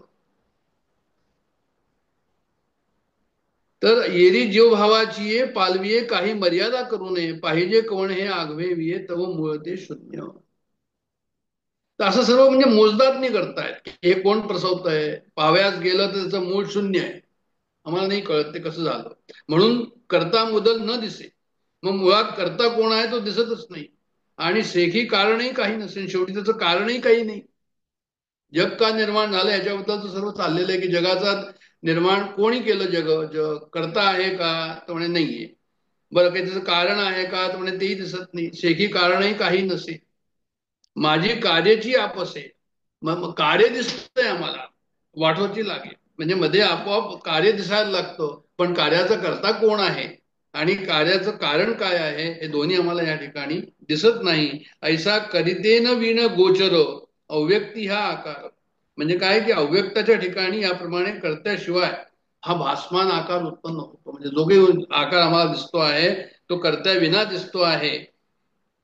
अव्यक्ती हा आकार म्हणजे अव्यक्तातनं हा आकार निर्माण झालेला आहे. आणि निपजे जो व्यापार त्याच्यातनं जो व्यापार निर्माण झाला म्हणजे आम्हाला माहित नाही करता कोण आहे, आम्हाला माहित नाही याचं कारण काय आहे, पण आम्हाला समोर दिसतंय. आणि हे जे दिसतं आहे हे बिना कर्त्याचे दिसतं आहे, बिना कारणाचे दिसतं आहे. तर म्हणे त्यांनी असं सांगितलं की ह्या व्यापारालाच कर्म असं नाव आहे, यालाच त्यांनी कर्म असं म्हटलंय. करते विण म्हणे करता नाही असे नाही, तो प्रतीत होत नाही त्या विना प्रकट होणारा, कारण तो अव्यक्त आहे. मग यांना असं सांगितलं त्या ठिकाणी ज्ञानेश्वर महाराज म्हणतात, ऐसा करीते ते न विण गोचर, म्हणजे तो नाही आपल्याला दिसत नाही, कारणही कळत नाही, पण तो आहेच त्या पाठीमागे, असं त्यांना म्हणायचं की हे जे कर्म आहे या कर्माच्या पाठीमागे परब्रह्म परमेश्वराच्या याच्यावरच चाललेलं आहे सर्व. की तरी कर्म म्हणजे स्वभावे जेणे विश्वाकार संभवे. तर अशा प्रकारचं त्यांनी वर्णन या ठिकाणी केलेलं आहे. आणि हा श्लोक या ठिकाणी पूर्ण झाला. आणि हा श्लोक जो आहे तो पूर्ण झाला, त्याच्यामध्ये आपण जे आहे ते पाहिलं, हे तीन गोष्टी पाहिल्या या ठिकाणी. आणि कोणत्या कोणत्या तीन गोष्टी पाहिल्या, तर म्हणे अक्षरम ब्रह्म परमम, एक हे पाहिलं की ब्रह्म काय आहे. त्याच्यानंतर स्वभाव अध्यात्म उच्चते, की परब्रह्माचा स्वभाव जो आहे तो हा जो आपल्याला सर्वदूर प्रकट झालेला आहे, हा त्याचा अध्यात्म आहे त्याचं. आणि हे त्याचं कर्म आहे. भूतभावोद्भव करो विसर्ग कर्म संनित्या, की हे त्याचं कर्म पण आहे. तर तीन गोष्टी या ठिकाणी आपल्याला समजल्या. आणि तीन गोष्टी जसं मी सांगितलं की तीन जे आहे ते शब्द आपल्याला या ठिकाणी कळले, ब्रह्म, अध्यात्म आणि कर्म. आता राहिलं काय आहे की अधिभूत, अधिदैव, अधियज्ञ, हे पुढच्या याच्यामध्ये हे येतील, ते आपण पाहू. आणि त्याच्यानंतर जे आहे ते अंतकाळामध्ये जे आहे, शेवटी जो आहे तो परब्रह्माचं चिंतन कसं होतं. आणि परब्रह्माचं चिंतन असेल तर परब्रह्माला जाऊन पोचतो, किंवा जे चिंतन असेल ते त्यालाच जाऊन पोचतो. अशा प्रकारचं वर्णन सर्व पूर्ण याच्यामध्ये जे आहे ते पूर्ण चॅप्टर मध्ये हेच आलेलं आहे. म्हणून जे आहे ते पुष्कळ्या असंही करतात लोक, की जे आहे ते मृत्यू समय जे आहे हा अध्याय म्हणण्याचं सुद्धा प्रथा आहे पुष्कळ ठिकाणी. जसं 15वा अध्याय म्हणतात तसं हाही अध्याय म्हणतात, कारण मृत्यू बद्दल जो आहे ते विवेचन ह्याच्यामध्ये बरंच दिलेलं आहे. आता मी इथे थांबतो. जय जय रघुवीर समर्थ.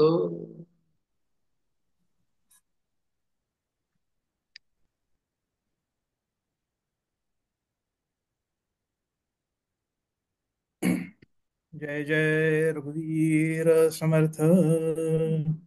रामाय रामभद्राय रामचंद्राय वेधसे रघुनाथाय नाथाय सीताय पते नमः.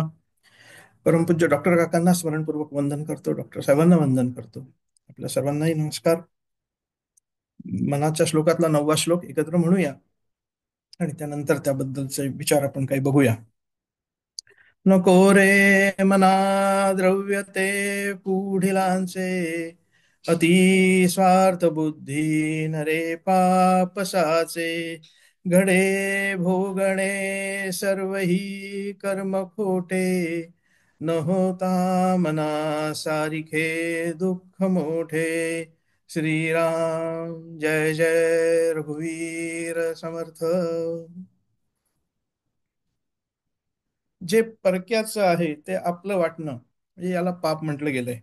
आणि जे माझं नाही ते मी कधीही घेणार नाही आणि त्याबद्दल अभिलाषा बाळगणार नाही किंवा लोभ बाळगणार नाही, हे आपल्याला आपल्या मनात नक्की केलं पाहिजे. मनाचे श्लोक हे जरी हे मराठीत असले ना तरी हे खरं म्हणजे संपूर्ण जगाला सांगितले गेले पाहिजे किंवा समजावून सांगितले गेले पाहिजे असं वाटतं. कारण हे कुठल्या एका धर्मासाठी नाही. मुळात मनाच्या श्लोकातल्या 205 श्लोकांपैकी कुठेही हिंदू धर्म वगैरे असा कुठेही त्याचा उच्चार केलेला नाहीये. हे सगळ्यांसाठी आहे. त्यामुळे जगात भांडणं वाढायचं कारण काय असेल, तर त्याचं कारण आहे की श्लोकातलं जे तत्वज्ञान आहे ना, या लोकांनी ऐकलेलं नाहीये किंवा कधी ऐकलं असेल तर ते त्यांनी फॉलो केलेलं नाहीये असा त्याचा अर्थ आहे. आणि ज्याला ज्याला मन आहे त्या सर्वांसाठी हे मनाचे श्लोक आहेत असं वाटतं. अतिस्वार्थ बुद्धी नरे पाप साचे. पाप साठतं आणि ते केव्हा ना केव्हा तरी भोगावं लागतं असं आपलं शास्त्र सांगतं. आणि आपण स्वतःला हिंदू म्हणून घेतो, पण जर का खोलात बघितलं तर आपण स्वतःला सनातन वैदिक हिंदू धर्माचे असं समजलं पाहिजे. आपण कीर्तनामध्ये किंवा प्रवचनामध्ये या ज्याचा जय जयकार ऐकतो तो आर्य सनातन सनातन वैदिक हिंदू धर्म की जय असं म्हटलं जातं. सनातन म्हणजे सर्वात जुना आणि तो वैदिक. आता याचा अर्थ तो ज्या काळात सांगितला गेला त्याच पद्धतीने आपल्याला राहिलं पाहिजे असं नाहीये. तर मनानं त्या संसाराचा त्याग आपल्याला करता आला पाहिजे.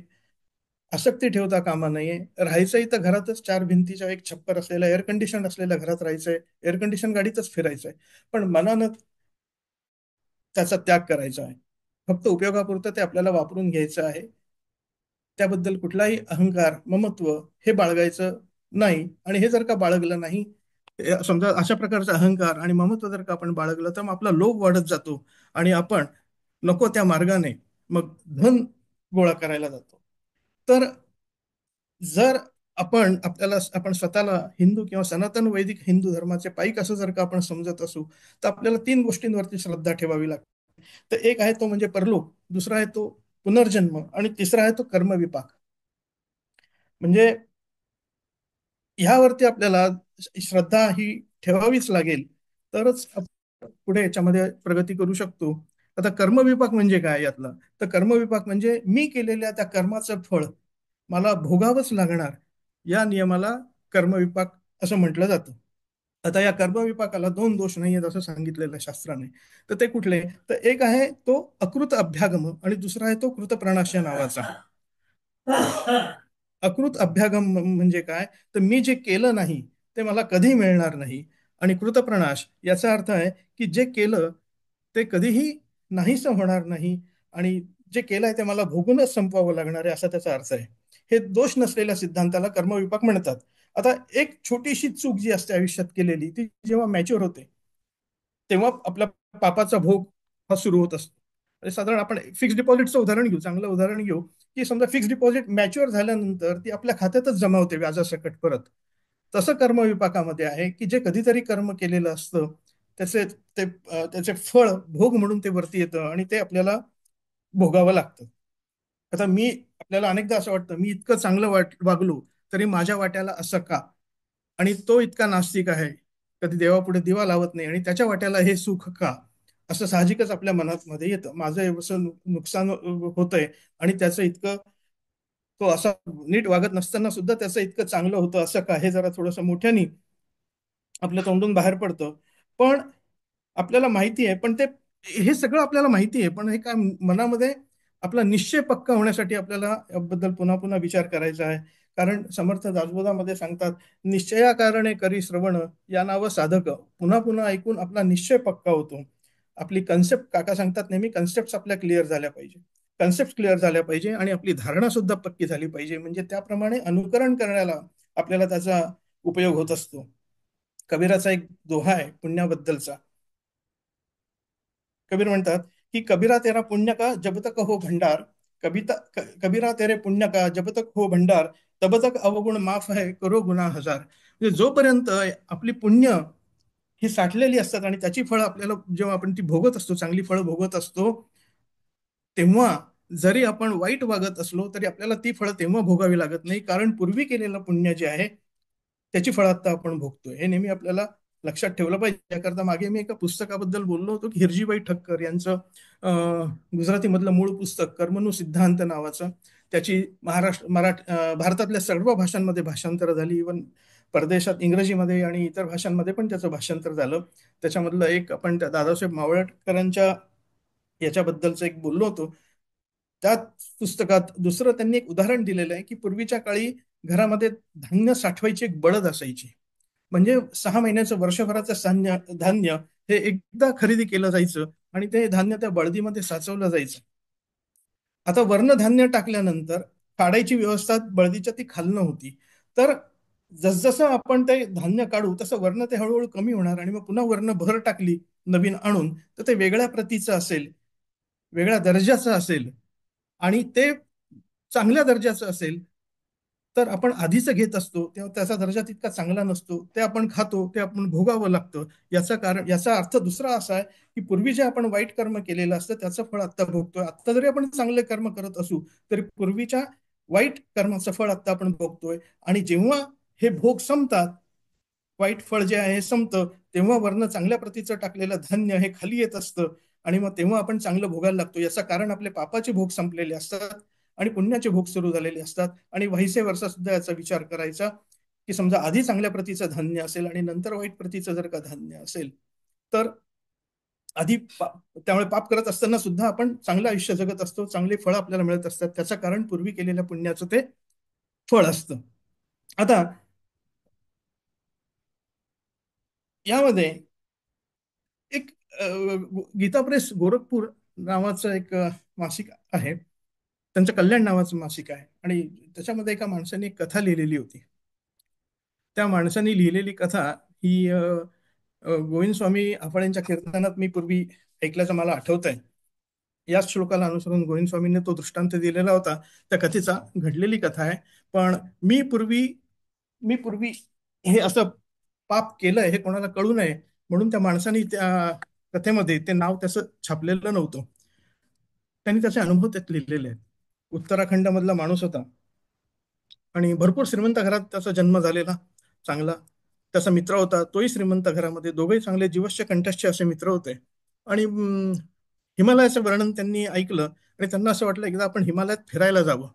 दोघांनी पैसे बरोबर घेतले आणि हिमालयामध्ये फिरायला निघाले. 20-22 वगैरे त्यांचं वय असेल.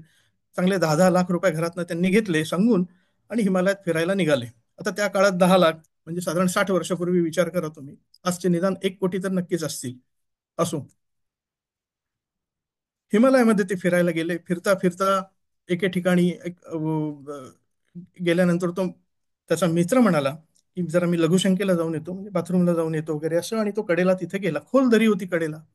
याच्या मनात विचार आला की याला जर का मी आता दरीमध्ये, पिशवी यांनी याच्याकडे सांभाळायला दिली, याच्या मनात विचार आला की याला जर का मी आता खोल दरीमध्ये जर का ढकलून दिलं तर हे पैसे माझे होतील. दुसऱ्याचं धन याच्या हातात आलेलं होतं. त्याच्या मनामध्ये तो लोभ निर्माण झाला आणि त्याच्या मनात असा वाईट विचार आला की याला दरीतनं जर का मी ढकलून दिलं तर हे पैसे माझे होतील. असं म्हणून त्यांनी त्याला त्या दरीतनं ढकललं आणि तो त्या दरीमध्ये अशा ठिकाणी पडला की त्याचं तिथनं प्रेत काढणं सुद्धा अशक्य झालं होतं. आणि हा एकटाच होता. दोघं चांगले मित्र होते. यांनी त्याचे ते पैसे घेतले. हा गावी परत आला आणि सांगितलं. लोकांना याच्याबद्दल कोणाबद्दलही संशय नव्हता, कारण हे चांगले मित्र हे सगळ्यांना माहिती होतं. पुढे यांनी असा विचार केला की आता याच्याकडचे राहिलेले काय 7-8-10 लाख जे मी घेतलेले आहेत ते आणि माझ्याकडचे मिळून कुठेतरी चांगला मोठा धंदा करावा आणि भरपूर पैसा मिळवावा. आणि त्यांनी सांगितलं मी परगावी जाऊन काहीतरी उद्योग नोकरी वगैरे बघतो वगैरे म्हणून तो ते पैसे घेऊन तिथनं निघाला. दुसऱ्या गावी गेला, एक फॅक्टरी टाकली. आणि सांगायचा मुद्दा असा की 3-4 वर्षामध्ये तो कोट्याधीश झाला त्या पैशांवर. इतका त्याचा धंदा सगळा चांगला झाला. भरपूर पैसा मिळवत होता तो. एका चांगल्या मुलीशी त्याचं लग्न झालं. 2-3 वर्ष अजून गेले, त्याला मुलगा झाला. मुलगा दिसायला अतिशय सुंदर, अतिशय निकोप, गोड असा मुलगा की पुढे पुढे म्हणे त्याला जाहिरातींसाठी मॉडेल वगैरे म्हणून अशा मागण्या यायला लागल्या. असा तो मुलगा लहानाचा मोठा होत गेला. 10 वर्ष साधारण त्याचं वय झालं असेल त्या मुलाचं. आणि त्याला एक कॅन्सर सारखा कुठला तरी दुर्धर आजार झाला. आणि डॉक्टरांच्या तपासण्या वगैरे सुरू झाल्या. पैसा तर भरपूर होताच याच्याकडे, त्यामुळे भरपूर त्याने खर्च केला. पण खर्च करता करता करता अशी वेळ आली की शेवटी याच्याकडचे पैसे संपले. स्वतःचं घर विकावं लागलं, गाडी विकावी लागली, फॅक्टरी सुद्धा विकावी लागली आणि त्याला एका भाड्याच्या घरात राहावं लागलं. एका छोट्या खोलीमध्ये तो राहत होता. मुलाला घेऊन ते दोघं जण त्या मुलाची शुश्रूषा करायचे, 10 वर्षाच्या मुलाची. आणि पैसे सुद्धा जवळचे शिल्लक काही राहिले नाही. शेवटचे जेमतेम 4-5 हजार शिल्लक राहिलेले होते. आणि एक दिवस पहाटे त्याचा तो दरीत ढकललेला मित्र त्याच्या स्वप्नात आला आणि त्याला त्यांनी विचारलं, काय कसं काय, बरं वाटतंय का? अरे तुम्हाला काही दिवसापूर्वी दरीत ढकललं आणि माझे जे पैसे घेतलेलेस ना ते मी आता हे अशा पद्धतीने सगळे वसूल करतो आहेत. आणि तो जो मुलगा आहे ना तुझा तिथं पडलेला, तो मुलगा नाही, तो मीच आहे. मीच तो जन्म घेऊन पुन्हा तुझ्या घरात आलो, तुझ्या पोटी जन्माला आलो आणि तो आता सगळा पैसा वसूल करतो आहे. दुसऱ्या उद्याला सकाळी 11 वाजता मी प्राण सोडणार आहे, हे लक्षात ठेव. म्हणजे तो मुलगा प्राण सोडणार आहे त्यांनी सांगितलं. दुसऱ्या दिवशी सकाळ झाली. त्या दिवशी सकाळ झाल्यानंतर उठल्यानंतर मुलाला त्यांनी नेहमीप्रमाणे त्याची काय ती सेवा करायची ती केली. त्याला पाणी पाजलं. बरोबर 11 वाजता मित्रांनी सांगितलेल्याप्रमाणे त्या मुलांनी प्राण सोडले त्याचे. सांगायचा मुद्दा असा आहे की इथे कर्मविपाकाचा सिद्धांत आहे, ही सिस्टीम आहे. या सिस्टीम प्रमाणे झालेलं आहे. तो मित्र येऊन काय पैसे घेऊन गेलेला नाहीये, पण कर्मविपाकाची जी सिस्टीम जी शास्त्राने लावून दिलेली आहे त्याप्रमाणे त्याचं हे द्रव्य जे प्रधन जे त्यांनी घेतलेलं होतं ते काय ते व्याजासकट सगळं परत निघून गेलेलं आहे. आणि असं म्हटलं जातं की अशा प्रकारचं जे धन आहे ते माणसाला जास्ती काळ सुख, शांती आणि समाधान हे बिलकुल देत नाही. कारण डोंगरे महाराज जे आहेत त्यांनी एका प्रवचनात ते सांगतात की साधारण पापाची दोन मुख्य कारणं असतात म्हणे. एक तर ते पैशासाठी पाप होतं, आणि किंवा दुसरं कामसुख भोगण्यासाठी पाप होत असतं. आपल्या शास्त्रामध्ये धनाला हे साधन मानलेलं आहे, साध्य मानलेलं नाहीये. जीवनात पैसा हा आपला गौण असतो आणि परमात्मा मुख्य आहे. अनेक माणसं पैशाचेही पाप करत असतात, आणि या पाप करणाऱ्याला जीवनामध्ये कधीही शांतता मिळत नाही. जो पापाची भीती बाळगत नाही त्याच्या मनाला शांती नसते. आणि पापातून काही जण असे असतात की या पापातून पैसा मिळवून सुद्धा पुन्हा दान धर्म पुण्य वगैरे भरपूर मिळवायचा प्रयत्न करतात. पण पापाने धन आणि दान धर्म करण्यापेक्षा नीतिधर्माने वागून कमी पैसा मिळून पैशाचं दान जरी केलं नाही आणि केवळ भगवंताची जर का भक्ती केली ना, तर ती भगवंताला आवडते. आणि पापाने धन कमवून जो दान करतो, यज्ञकर्म किंवा धार्मिक कर्म करतो, त्याची सत्कर्म भगवंत हा कधीही स्वीकारत नाही. माणसाला असं वाटतं की मी थोडंसं पाप करून त्यातून धन पैसा मिळेल आणि त्या पैशातून डोळ्यांना सुखवणारं सुख मी मिळवीन, शरीर सुखाचे भोग भोगीन आणि आराम करीन. परंतु पाप कोणाला सुद्धा सुख देत नाही आणि कोणालाही मनशांती देत नाही. मानवाला खऱ्या सुखाची जर का कल्पना नसेल, खरे सुख काय आहे, कशात आहे, हे ज्याला कळेल तो पाप करणार नाही. एवढं या श्लोकाच्या निमित्ताने आम्ही हा इथे विचार मांडतो आणि इथे थांबतो. या श्लोकावरती पुन्हा पुढे अधिक विचार आपण नंतर करूया. जय जय रघुवीर समर्थ. मनोबुद्धिहंकार चित्तानि नाहं न च श्रोत्रजिह्वे न च घ्राणनेत्रे न च व्योम भूमिर्न तेजो न वायुः चिदानन्दरूप शिवोऽहं शिवोऽहं न च प्राणसंज्ञो न वै पञ्चवायुः न वा सप्तधातुर्न वा पञ्चकोशः न वाक्पाणिपादौ न चोपस्थपायुः चिदानन्दरूप शिवोऽहं शिवोऽहं न मे द्वेषरागौ न मे लोभमोहौ मदो नैव मे नैव मात्सर्यभावः न धर्मो न चार्थो न कामो न मोक्षः चिदानन्दरूप शिवोऽहं शिवोऽहं न पुण्यं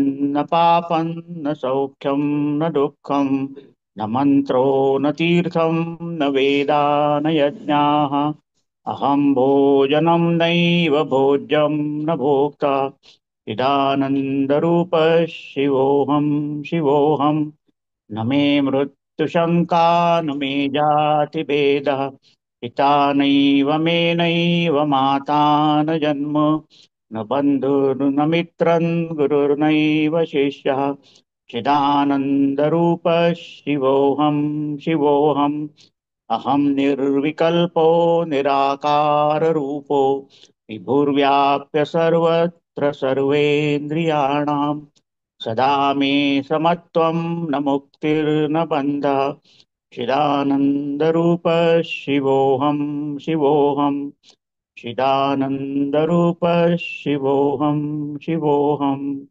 चिदानन्दरूप शिवोऽहं शिवोऽहम्.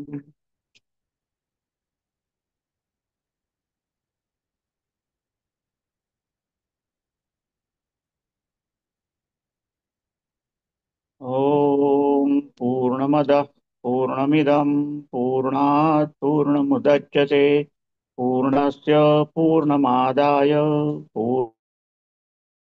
पूर्णमेवावशिष्यते. ॐ